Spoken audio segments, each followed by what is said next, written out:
Alliance एका election मध्ये होतं वंचित बहुजन आघाडीचे, त्याचे जे प्रमुख आहे बाळासाहेब, त्यांनी स्पष्टपणे सांगितलं की MIMशी करणार नाही आहे करके.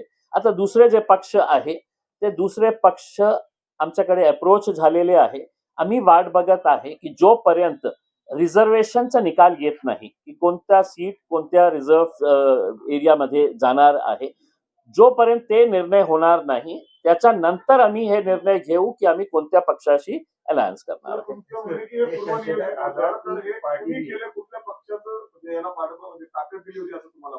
काय आहे की अनेक जे राष्ट्रवादी काँग्रेसचे जे कॉर्पोरेटर्स आहेत, अजित पवार गटचे, ते आमच्या पक्षात प्रवेश केलेले आहे आणि त्यांनी खूप मेहनत केली होती. तिकडचे जे आमदार निवडून आलेले आहे, जे आज आपल्या मालकाचंही ऐकत नाही आहे, अजितदादांचाही ते ऐकत नाही आहे आणि ज्या प्रकारे ते प्रक्षोभक भाषणं तिथे करत आहे, सकाळी संध्याकाळी दुपारी रात्री उठल्यानंतर ते मीडियाला बोलवतात आणि काही ना काही असं प्रकारचे फालतू स्टेटमेंट्स ते करू लागलेले आहे.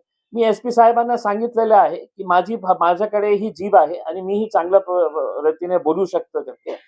पण काही पक्ष असे आहे की त्यांना वाटत नाही, त्यांना पाहिजे नाही की MIM तिथे यायला पाहिजे का. कारण आम्ही तुम्हाला खूप जबाबदारीने हे सांगतो की यावेळी जेव्हा स्थानिक स्वराज्य संस्थाचा निकाल येईल त्यावेळी आपल्याला कळेल की आमची किती मोठी ताकद तिथे तयार झालेली आहे. त्याचा फटका कुणाला बसणार आहे हे स्वाभाविक आहे, तुम्हाला दिसणारच आहे येणाऱ्या काळामध्ये.